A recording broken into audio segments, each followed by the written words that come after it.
Boa noite, igreja. Que a graça e a paz do nosso Senhor Jesus Cristo esteja com todos nós. Hoje o culto continua nesse formato um pouquinho diferente, um formato virtual.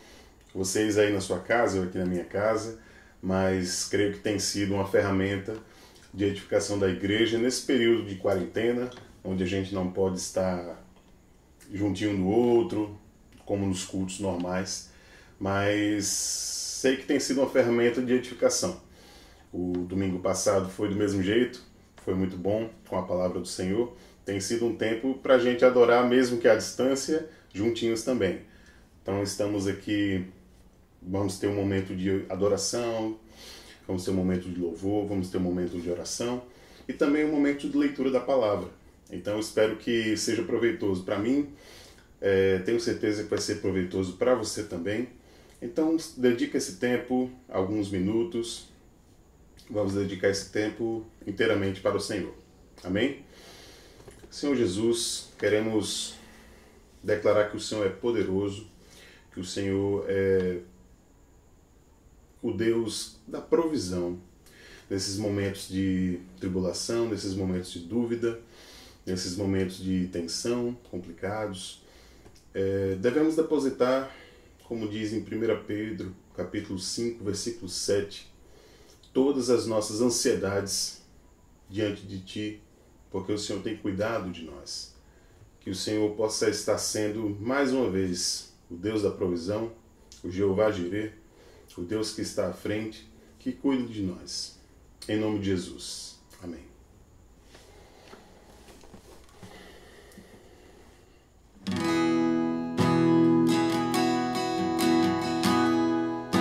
Vamos ter um momento agora de louvor e adoração ao Senhor.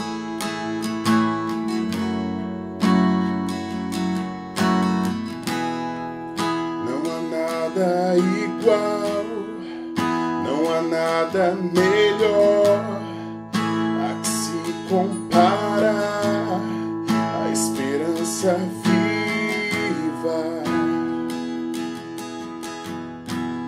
A tua presença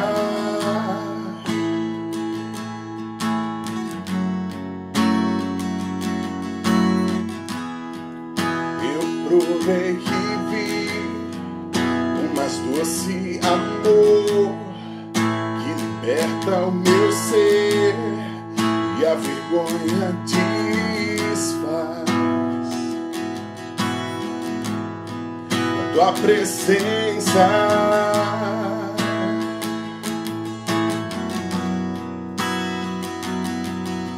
Santo Espírito, és bem-vindo aqui.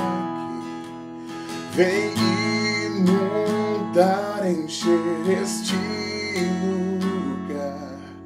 É o desejo do meu coração sermos inundados por tua glória, Senhor.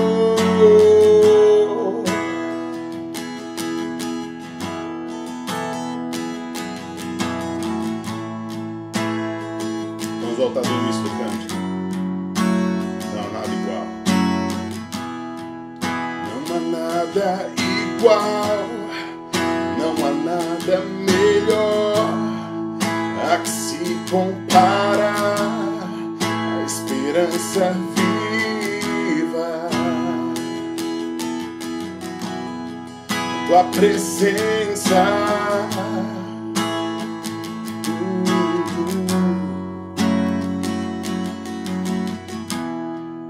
eu provei e vi o mais doce amor que liberta o meu ser e a vergonha desfaz. A tua presença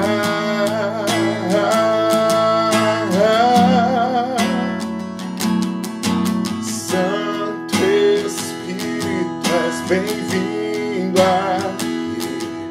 Vem inundar, encher este lugar. É o desejo do meu coração sermos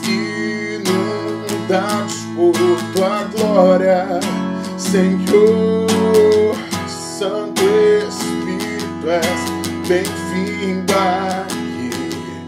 Vem inundar, encher este lugar.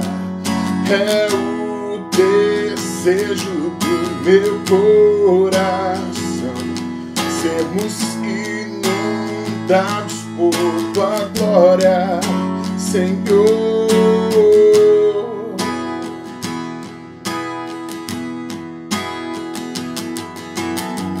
Vamos provar quão real é tua presença. Vamos provar da tua glória e bondade. Vamos provar quão real é tua presença. Vamos provar da tua glória. Santo Espírito, és bem-vindo aqui. Vem inundar, encher este lugar.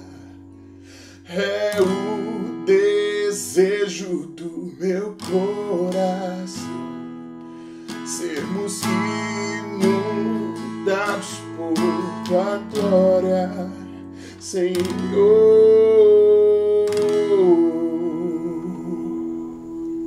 Amém, Jesus. Se faz presente aqui, Santo Espírito de Deus. Queremos te adorar em espírito e em verdade. Queremos declarar louvores ao teu nome.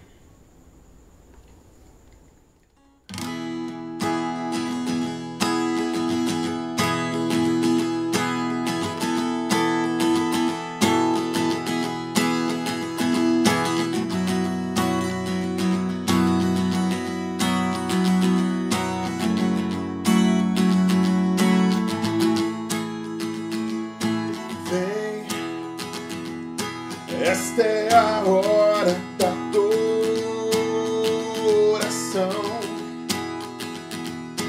Vem dar a ele teu coração. Vem assim como estás para adorar. Vem assim como estás diante do Pai.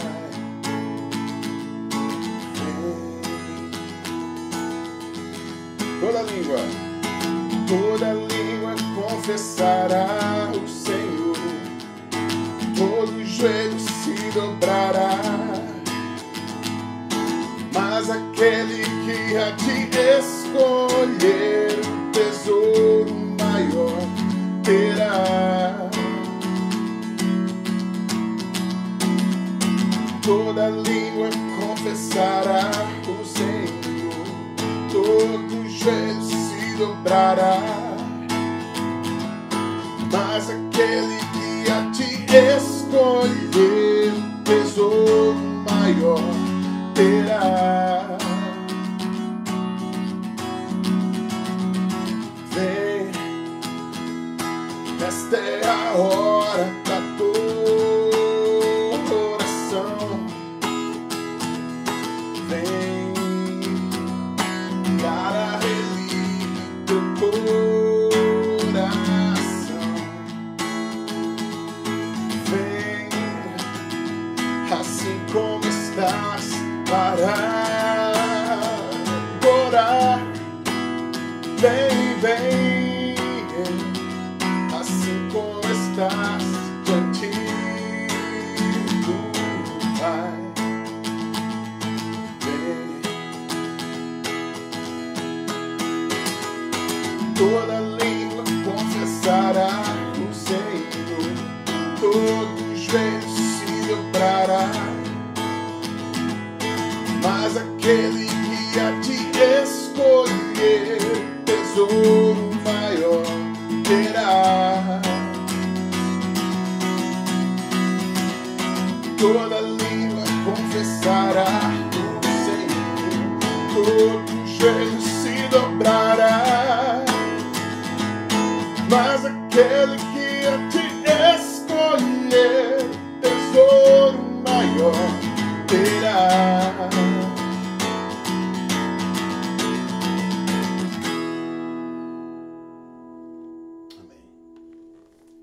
Quero neste momento estar te animando a continuar contribuindo com os seus dízimos e ofertas. Aí na tela vai aparecer, ou já está aparecendo, as contas da igreja. Então você tem aí os dados bancários para você perseverar nessa prática, para que a obra do Senhor continue acontecendo com sua contribuição. Além dos dados bancários que estão aí, você pode utilizá-los para transferências bancárias. Você também pode estar utilizando o aplicativo da igreja. Lá você vai ter acesso a muitas coisas, às palavras, ao quadro de pedidos de orações, aos grupos dos grupos caseiros, e também existe uma ferramenta para depósito e transferência das suas ofertas, dos seus dízimos. Amém? Então persevera, mesmo nesse período de quarentena, é muito importante a sua contribuição para que o trabalho do Senhor continue sendo feito. Amém? Vamos agora ouvir mais uma canção, vamos adorar juntos. É uma canção um pouco antiga, mas tenho certeza que a maioria já conhece.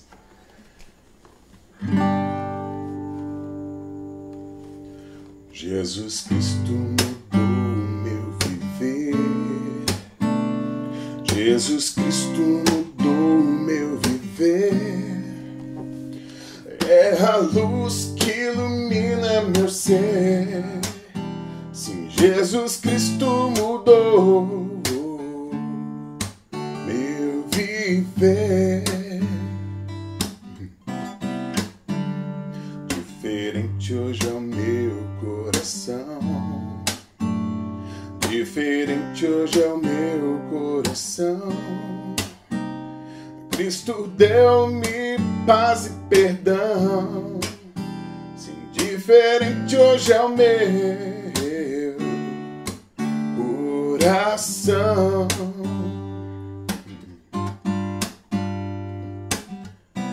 O amor só conheci em canções que falavam de ilusões, mas tudo agora é diferente. Cristo fala a toda a gente. Sim, Cristo deu-me seu amor, seu amor. Jesus Cristo mudou meu viver. Jesus Cristo mudou meu viver. É a luz que ilumina meu ser. Sim, Jesus Cristo mudou meu viver. Diferente hoje é o meu coração.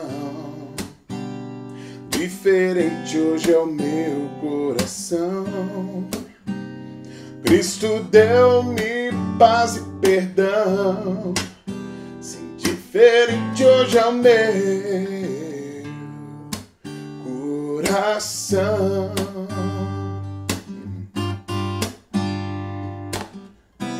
O amor só conheci em canções que falavam de ilusões, mas tudo agora é diferente.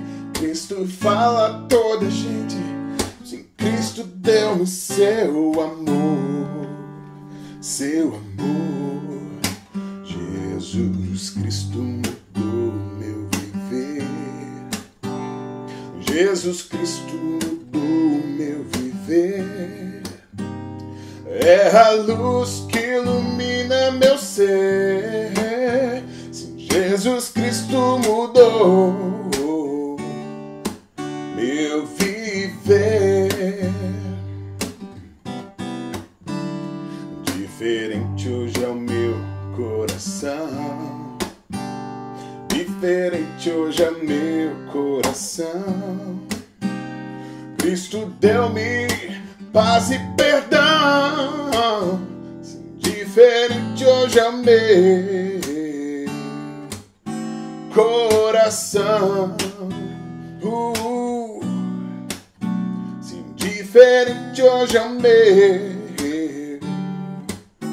coração. Sim, diferente hoje é o meu coração.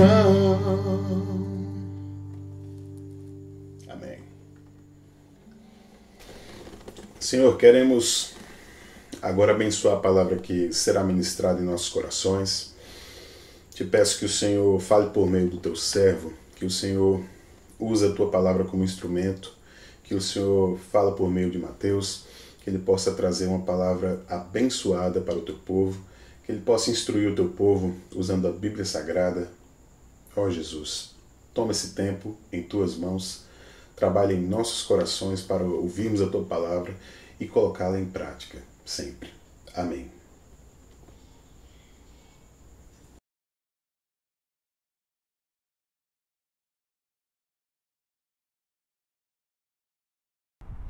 Boa noite, meus queridos irmãos e minhas irmãs da Igreja Batista Bereana. A graça e a paz a todos. Como é bom podermos estar aqui para cultuar o nosso Deus. É verdade que estamos fazendo isso de uma forma diferente daquela que nós estamos habituados, na qual nós podemos nos encontrar, nos abraçar, trocar palavras de afeto, olhar nos olhos uns dos outros. Isso é sempre muito bom, estamos com muitas saudades. Mas esse é sim um momento sublime, solene de culto. Portanto, eu quero lhe encorajar nesse momento a tentar esquecer um pouco de tudo que está acontecendo lá fora, tudo que porventura esteja tentando minar a sua paz, para que a gente possa juntos dedicar à adoração, à leitura e ao estudo da palavra, à oração, e para que a gente possa buscar se encher do Espírito Santo de Deus. Me diga uma coisa, como tem sido o seu tempo de quarentena, de isolamento social? Você tem se detido em muitas distrações e diversões, está colocando todas as séries e filmes em dia? Ou você tem buscado fazer algo de útil, de produtivo com o tempo que Deus está lhe proporcionando? Se você não tem feito isso ainda, eu quero lhe convidar, lhe estimular a participar todos os dias às 7 da manhã e às 7 da noite dos nossos momentos de oração. Nós estamos juntos como igreja clamando a Deus uns pelos outros. Nós temos irmãos passando por situações muito difíceis, situações relacionadas à sua saúde, não necessariamente ligadas ao coronavírus, mas a outros fatores. Temos irmãos com problemas financeiros, temos irmãos com problemas emocionais. E é importante que a gente esteja unido para clamar a Deus uns pelos outros. Se fizermos isso, certamente sairemos desse período de quarentena ainda mais unidos e mais fortalecidos no Senhor. Por falar em oração, quero pedir que vocês coloquem nas suas orações a família da nossa irmã Ismênia. Ismênia era membro da nossa igreja e era nora do nosso querido irmão Luciano Coutinho, portanto fazia parte de uma família muito querida.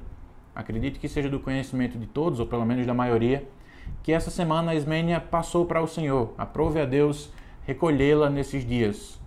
E é importante que a gente esteja orando pela família, especialmente por seu marido, Gley, e por seu filhinho, Samuel, de apenas 4 anos, para que eles recebam o consolo do Senhor e o amparo da igreja nesse período tão difícil.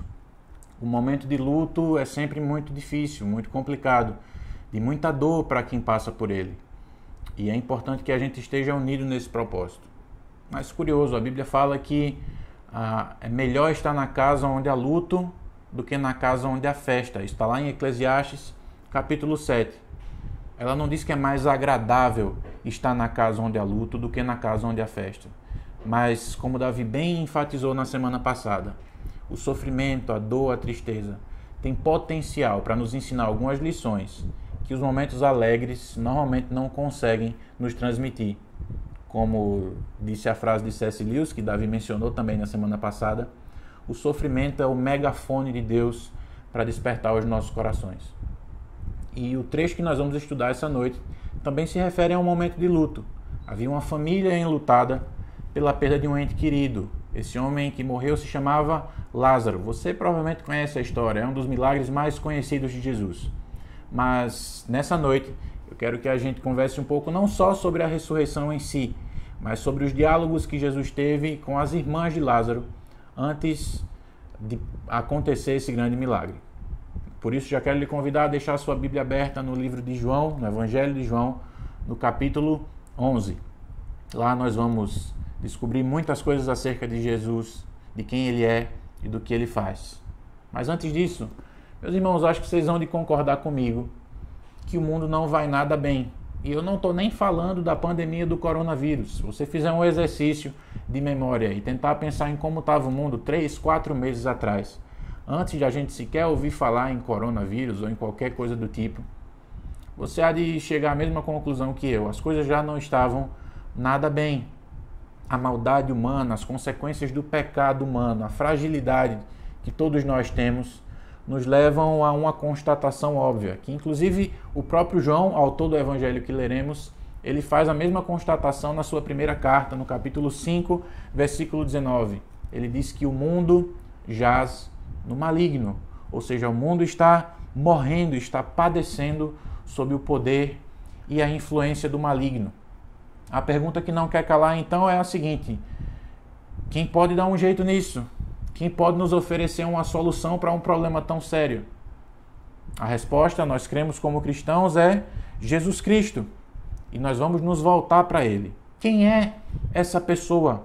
Quem é essa figura central do cristianismo que tem a missão de consertar todas as coisas, de dar um jeito no mundo que já parece tão deteriorado, que parece estar numa situação tão irreversível? A gente vai recorrer, como eu já disse, ao Evangelho de João, que conta a história de Jesus e do seu relacionamento com 3 irmãos, Lázaro, Marta e Maria. No início do capítulo 11, que nós vamos ler com um pouco mais de atenção logo mais, já no versículo 3, João diz que Lázaro era aquele a quem Jesus amava. Essa é uma expressão usada nos evangelhos para descrever o relacionamento de Jesus com seus discípulos mais chegados. Ao que tudo indica, Jesus, Lázaro, Maria e Marta eram muito próximos, era como se fossem da mesma família.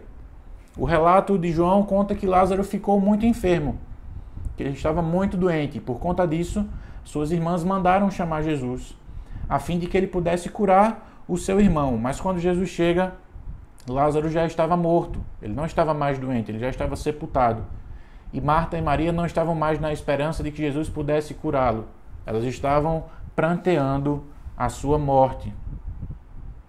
O que Jesus faz a seguir é um dos acontecimentos mais famosos da história, um dos seus milagres mais conhecidos. E é também um dos episódios mais esclarecedores acerca de quem é Jesus que nós temos na Escritura. Nos mostra não só quem ele é, mas nos mostra também o que ele veio fazer por nós. Vamos ler João 11, dos versículos 17 ao 36.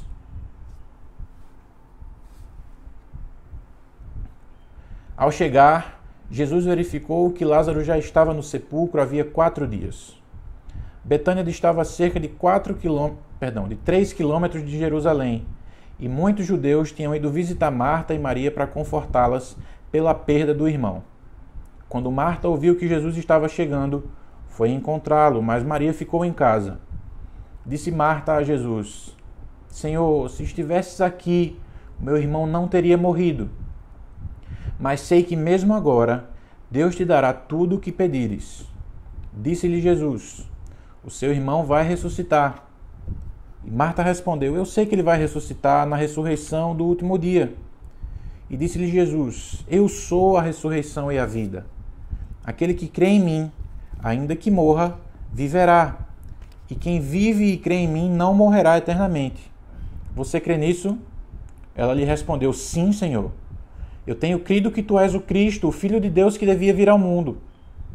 E depois de dizer isso, foi para casa e, chamando à parte Maria, disse-lhe: o Mestre está aqui e está chamando você. Ao ouvir isso, Maria levantou-se depressa e foi ao encontro dele. Jesus ainda não tinha entrado no povoado, mas estava no lugar onde Marta o encontrara. Quando notaram que ela se levantou depressa e saiu, os judeus que a estavam confortando em casa seguiram-na, supondo que ela ia ao sepulcro para ali chorar. Chegando ao lugar onde Jesus estava e vendo-o, Maria prostrou-se aos seus pés e disse: Senhor, se estivesses aqui, meu irmão não teria morrido.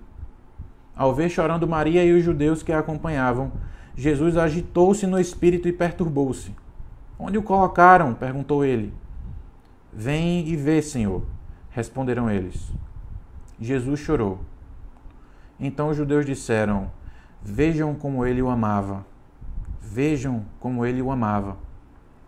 Meus irmãos, vamos orar? Senhor Deus, muito obrigado por tua palavra, muito obrigado pelos inúmeros ensinamentos que nós podemos extrair dela. E principalmente, obrigado porque é na Tua palavra que nós encontramos a revelação acerca de Jesus Cristo, Teu Filho, o nosso Salvador. Que nessa noite nós possamos aprender contigo, que nós possamos ouvir a Tua voz, nos ensinando quem é Jesus, nos ensinando o que Ele faz por nós. E que a gente possa a cada dia se assemelhar mais a Ele, para a glória do Teu nome. É no nome de Jesus que nós te oramos. Amém. Meus irmãos, eu quero chamar a atenção de vocês para um fato curioso nesse cenário tão desolador. Marta chega para Jesus e diz: Senhor, se estivesses aqui, o meu irmão não teria morrido. Pouco tempo depois, Maria chega para Jesus e diz exatamente as mesmas palavras: Senhor, se estivesses aqui, Lázaro não teria morrido. Mas as respostas que Jesus dá para Marta e para Maria são nitidamente diferentes. São completamente diferentes. Quando Marta fala, Jesus dá início a um diálogo, quase a uma discussão. A mensagem dela é: Senhor, você chegou tarde demais. Por sua vez ele responde: Marta, eu sou a ressurreição e a vida. Comigo nunca é tarde demais. O coração dela pende para o desespero, mas Jesus vai contra essa inclinação. Ele transmite firmeza e esperança. Por outro lado, Maria chega para Jesus, falando, como eu disse, as mesmas palavras, mas a reação dele é muito diferente. Dessa vez ele não discute, não inicia nenhuma conversa, ele praticamente perde a fala, fica atônito diante da situação. Em vez de se colocar contra a tendência de tristeza no coração de Maria, ele se deixa levar pela tristeza do coração de Maria e fica triste junto com ela. Ele se coloca ao lado de Maria na sua dor. Ele rompe em lágrimas e só consegue perguntar: onde ele está? Ora, essas reações tão divergentes de Jesus são mais do que uma simples curiosidade. É mais do que um fato curioso que a gente pode observar. Sim, é fato que ela mostra a sabedoria relacional de Jesus lidando com as pessoas em seus momentos de sofrimento. Mas é algo muito maior do que isso. Essa passagem nos mostra que há uma verdade ainda mais profunda acerca do caráter e da identidade de Jesus. Porque ele se mostraria tão forte em um instante e tão vulnerável logo em seguida. O relato de João nos mostra de uma forma dramática uma das doutrinas mais belas, mais preciosas e mais difíceis de compreender do cristianismo. Eu me refiro à doutrina das duas naturezas de Jesus, ou seja, ele era verdadeiramente Deus e verdadeiramente homem. Não apenas Deus disfarçado de homem, não apenas um homem com ares de divindade, mas o Deus homem. Seus encontros, primeiro com Marta, depois com Maria, demonstram que a natureza de Jesus Cristo é tanto divina quanto humana. Quando Jesus se encontra com Marta, ele afirma: eu sou a ressurreição e a vida. Aquele que crê em mim, mesmo que morra, viverá. Isso é uma reivindicação de divindade. Só Deus pode dar e tirar a vida. Somente Deus poderia dizer essas palavras com tamanha autoridade. Veja, ele não está dizendo simplesmente: eu posso reviver Lázaro, ou eu tenho acesso a um poder divino especial que pode trazer Lázaro de volta à vida. Não é isso que ele diz. O que ele diz é: eu sou a ressurreição. Eu sou a vida. Eu sou o poder que dá a vida e que sustenta vivas todas as coisas. Isso é algo extraordinário. Extraordinário. Mas não é, de forma alguma, a única vez em que Jesus afirma a sua divindade. Se a gente for ler Lucas, capítulo 10, versículo 18, a gente vai ver uma afirmação interessante de Jesus. Ele diz aos seus discípulos: eu vi Satanás cair do céu como um raio. E eu imagino como ficaram os discípulos diante dessa afirmação. Puxa vida, como assim? Ele é homem, eu estou vendo, ele é o filho de José, de Maria, e ele está afirmando que viu Satanás cair do céu como um raio? Como assim? Ele está aqui entre nós e ele já estava lá no período da rebelião de Satanás contra Deus. Em Marcos capítulo 2, versículo 5, Jesus diz a um paralítico, que depois viria a ser curado por ele: filho, os teus pecados estão perdoados. Isso está lá no capítulo 2, versículo 5. Veja, somente Deus tem autoridade para perdoar pecados. No diálogo com a mulher samaritana, ele diz: antes que Abraão existisse, eu sou. Perceba, Abraão havia vivido há muito tempo atrás, muitos anos antes daquela conversa. E Jesus está dizendo para aquela mulher: antes que Abraão existisse, eu sou. Ou seja, ele está afirmando a sua eternidade, que é um atributo da sua divindade. Além disso, em João 14,6, ele declara: eu sou o caminho, a verdade e a vida. Ninguém vem ao Pai a não ser por mim. Veja, ele não está dizendo simplesmente: eu conheço a verdade, eu sei qual é o caminho, ou eu sei como encontrar a vida. Não, não é isso que ele está dizendo. Ele está dizendo: eu sou o caminho, a verdade e a vida. Além disso, já após a sua ressurreição, Jesus se encontra com os discípulos e Tomé, que antes havia sido incrédulo, ele adora, se rende a Jesus, chamando-o de meu Senhor e meu Deus. E Jesus aceita essa adoração, ele não o repreende, ele não corrige Tomé. Ele ouve essas palavras e recebe a adoração como sendo Senhor e Deus. Meus irmãos, todas essas afirmações sempre representaram um grande desafio para os leitores dos evangelhos, principalmente nos dias de hoje. A maioria das pessoas até consegue ver alguma beleza nas palavras de Jesus, reconhece a beleza, a influência e que o discurso dele era muito legal, a singularidade no ensino de Jesus. Puxa vida, Jesus foi alguém bom, falou sobre amor, disse para a gente amar uns aos outros, mas normalmente existe um forte desejo de retratá-lo simplesmente como um sábio religioso, mais um entre muitos. Mas as declarações de Jesus nos mostram que ele tem uma identidade que o distingue de qualquer profeta, de qualquer líder religioso. Os fundadores de todas as outras religiões disseram: eu sou um profeta que pode lhe ensinar como encontrar Deus. E Jesus está dizendo: eu sou Deus, venha me encontrar. As afirmações feitas por Jesus inviabilizam a proposição de que ele é mais um mestre entre tantos mestres. Ele é Deus. E quando ele se encontra com Marta, a gente vislumbra o fato da sua divindade, do seu poder. De fato, ele é Deus. Ele é Deus. Mas essa não é a verdade completa acerca de Jesus. Sim, ele é Deus, mas ele não é só Deus. Na sequência do texto, a gente vê que Jesus, após falar com Marta, fala com Maria. E esse homem que é Deus, que havia acabado de falar: eu sou a ressurreição e a vida, aquele que crê em mim, mesmo que morra, irá viver. Ele rompe em lágrimas, ele chora, ele soluça diante do peso do sofrimento de Maria, à sombra da sepultura. Meus irmãos, seria natural pensar que alguém divino de verdade não exporia suas emoções dessa forma. Mas Jesus Cristo fez isso. Portanto, a gente vê aqui a divindade unida à vulnerabilidade humana. A dor da perda lhe entristece o espírito e faz ele chorar. Apesar de afirmar que é a ressurreição, de que é a vida, ou seja, de que é Deus, Jesus reage a Maria dessa maneira porque ele também é plenamente humano. Ele é um conosco. Ele sente o poder terrível da morte e a dor do amor perdido. Lázaro era aquele a quem Jesus amava. E diante da morte dele, diz o texto bíblico, Jesus chorou. O que temos em Jesus, portanto, é algo muito difícil de crer e ainda mais difícil de descrever. Ele não é metade humano e metade Deus, ou 80% humano, 20% Deus. Não, essa ideia de metade homem e metade Deus é uma ideia da mitologia grega antiga, dos semideuses. Esse definitivamente não é o relato que a Bíblia faz acerca de Jesus, não é a descrição que as Escrituras nos mostram acerca do Filho de Deus. Ele não é metade humano, metade Deus.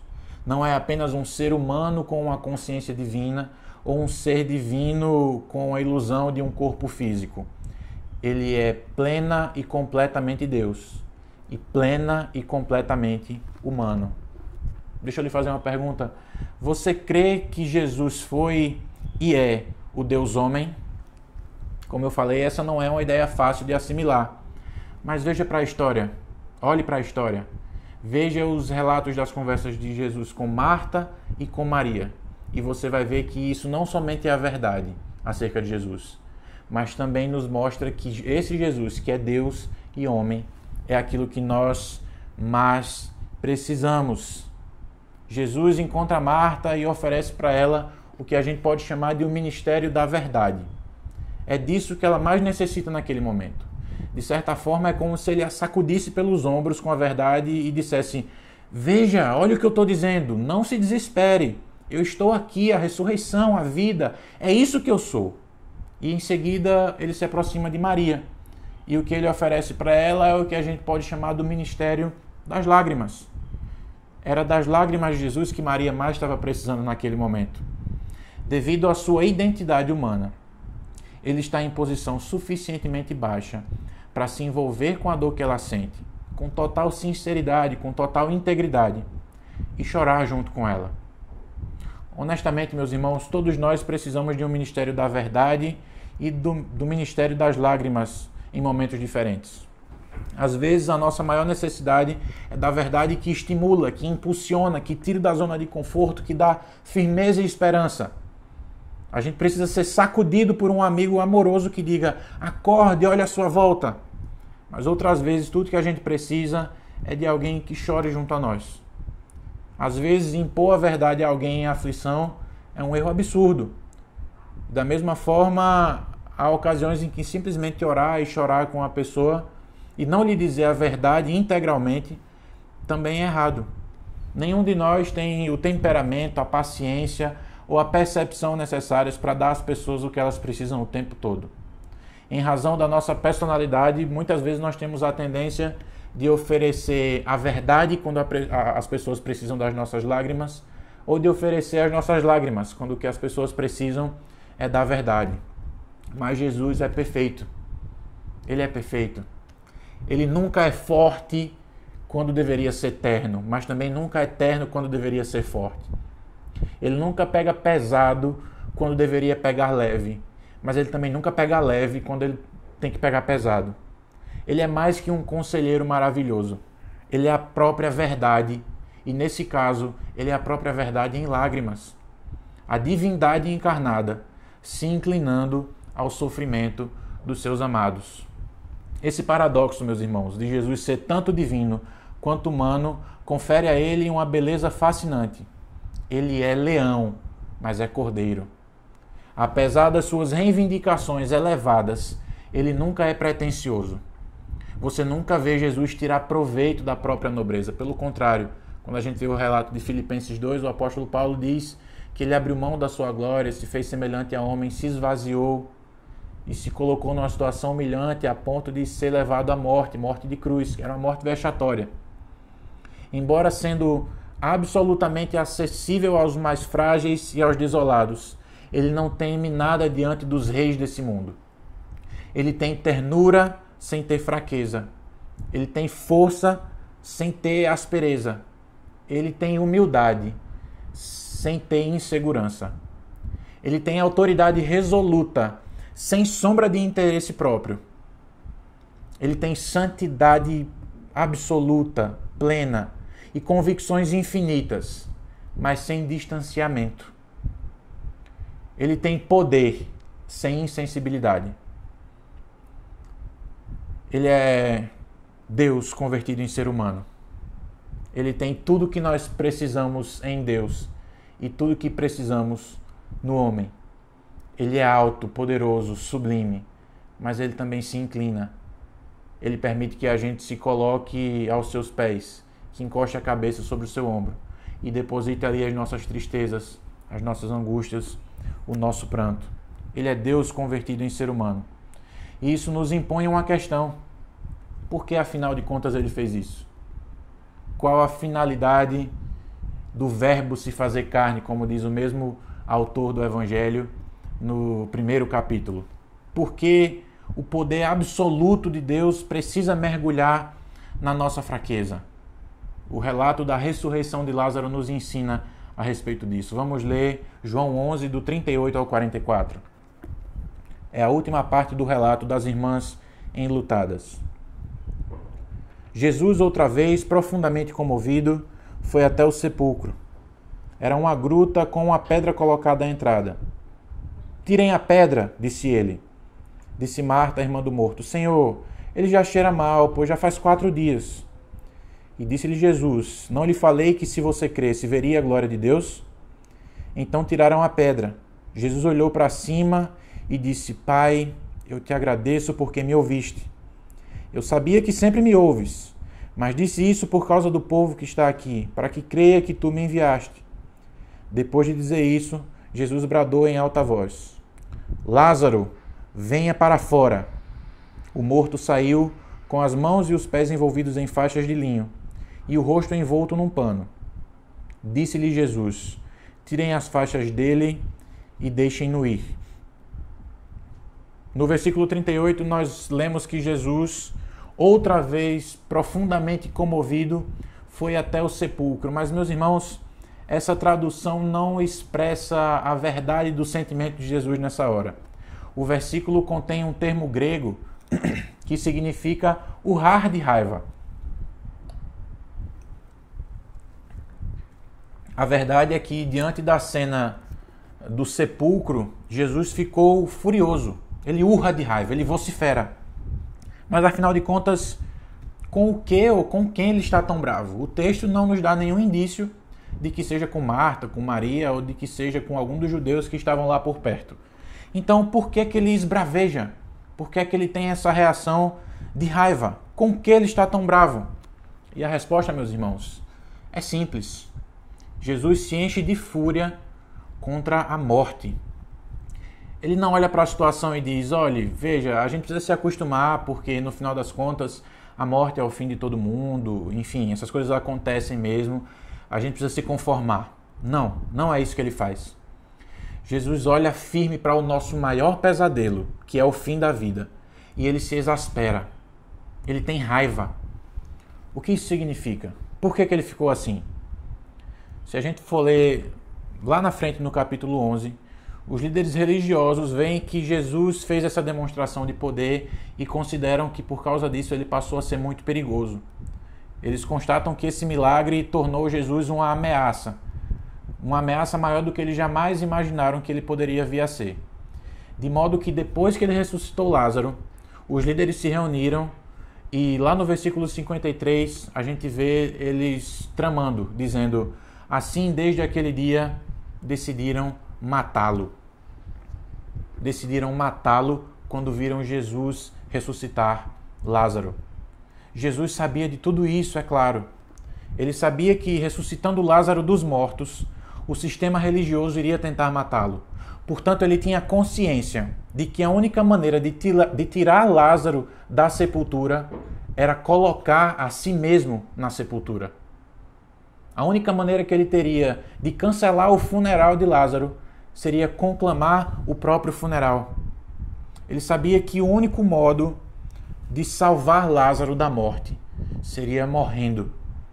Da mesma forma, a única forma que ele teria para nos salvar da nossa morte seria morrendo em nosso lugar, carregando o juízo que nós merecemos. Por esse motivo, quando ele se aproxima do sepulcro, em vez de sorrir e parecer animado, entusiasmado diante da perspectiva de um grande milagre, de um grande espetáculo, Jesus está com uma expressão firme, séria, de raiva. Ele tremia de raiva, as lágrimas estavam enchendo os seus olhos. Veja, ele poderia tentar parecer um showman diante daquelas pessoas e dizer: vejam só o que vai acontecer agora, prestem atenção porque algo grande vai acontecer. E diante disso tem uma postura confiante, sorridente e alegre. Mas não, ele estava triste e com raiva, porque ele tinha consciência do que estava fazendo. Todavia, mesmo diante disso, mesmo sabendo que tirar Lázaro da sepultura significaria conclamar o próprio velório, o próprio funeral, ele bradou com convicção: Lázaro, vem para fora. Lázaro, vem para fora. As testemunhas disseram a seu respeito: vejam como ele amava Lázaro. Mas, na verdade, a gente pode notar com isso: veja como Jesus nos amava. Jesus tornou-se humano, mortal, vulnerável, passível de ser morto, tudo por amor a nós. Deus, olhando para o nosso mundo, o mundo que Ele criou, viu que a gente estava destruindo tudo, e destruindo inclusive uns aos outros, e se afastando dele dia após dia. E isso encheu o coração de Deus de dor. Se você ler Gênesis capítulo 6, versículo 6, você vai ver essa constatação. Mas Ele nos amou. Ele decidiu intervir na nossa história. Ele nos viu lutando para nos livrar das armadilhas e da miséria que a gente mesmo cria, sabotando a nós mesmos. E então Ele resolve adentrar na nossa história. Jesus, o Deus homem, nasceu em uma manjedoura para morrer na cruz em nosso favor. Deus é mais do que o autor da história das nossas vidas. Ele é o autor que, vendo o rumo da história, não se conformou, não ficou feliz em ver os caminhos que nós estávamos trilhando para nós mesmos. E Ele entra na história para fazer toda a diferença. Que diante dessa reflexão, a gente tenha a plena convicção de quem Deus é. Um Deus Pai, um Deus amoroso, um Deus misericordioso, que nos ama a ponto de enviar o seu único Filho para salvar todo aquele que nele crê, não deixando que morra eternamente, mas levando a vida eterna ao seu lado. A morte de Lázaro não foi o fim de Lázaro, porque Jesus olhou para aquela situação e, sendo homem, se compadeceu. Da mesma forma, o fim das nossas vidas não é o fim da nossa história. Por isso nós podemos ter consolo diante de uma situação como a morte da irmã Ismênia, como a da morte de tio Paulo, que fez 2 anos há pouco tempo. A morte do corpo físico não é o fim da nossa história, porque Jesus cancelou o nosso funeral eterno quando tomou a cruz em nosso lugar. Que a consciência da beleza de Jesus invada o seu coração nessa noite. Que você passe a amá-lo mais e ter consciência do seu amor por você e pela sua família. Que Ele nos abençoe, que Ele traga paz aos seus dias e que essa seja uma noite de salvação para você que porventura esteja nos ouvindo e ainda não entregou sua vida para esse Jesus. Saiba o que Ele fez por Lázaro, o que Ele fez por mim, Ele pode e quer fazer também por você. Ele já entregou a sua vida na cruz. Se você crê no Filho de Deus e se arrepender dos seus pecados, eles serão perdoados e você terá vida eterna no céu, ao lado de Deus e da família de Deus, da qual nós humildemente declaramos fazer parte. Que Deus te abençoe, que você tenha uma semana de paz e de alegria na presença de Deus. Em nome de Jesus. Amém. Eu queria agora cantar uma canção que se chama Deus Cuida de Mim. Nesse período de dúvida, de tribulação, de muita preocupação, a gente tem que depositar as nossas ansiedades, os nossos medos, as nossas preocupações todas no Senhor. Ele é quem cuida de nós, Ele é poderoso. Jesus é o bom pastor. Então, que essas palavras desse cântico, que é simples, também um cântico antigo, hoje eu estou cantando muitos cânticos antigos, né? Que essa palavra penetre no seu coração e que ela fique durante esse tempo de quarentena, durante toda a sua caminhada cristã, inclusive. Porque não podemos esquecer dessas pequenas verdades, de que Deus cuida de nós. Às vezes, com tantos problemas, com tantas preocupações, às vezes a gente acaba esquecendo e a gente não pode se deixar ser dominado por essas coisas. Temos que confiar nas mãos e descansar em Deus, sempre. Vamos entregar as nossas preocupações sempre àquele que é todo-poderoso, àquele que tudo pode. Amém? Vamos cantar?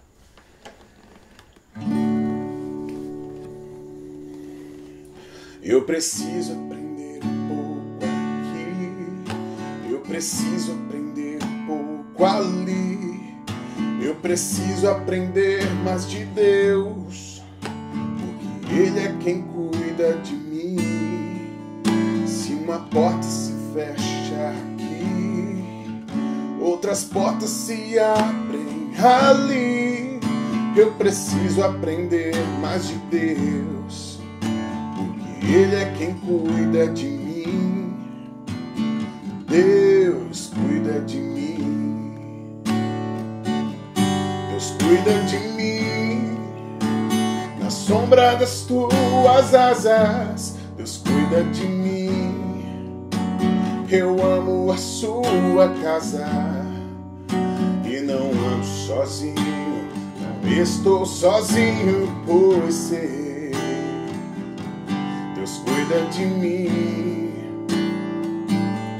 Deus cuida de mim, na sombra das tuas asas, Deus cuida de mim, eu amo a sua casa, e não ando sozinho, não estou sozinho, pois sei, Deus cuida de mim. Se na vida não tem direção, eu preciso tomar decisão. Eu sei que existe alguém que me ama e Ele quer me dar a mão. Se uma porta se fecha aqui, outras portas se abrem ali. Eu preciso aprender mais de Deus, porque Ele é quem cuida de mim.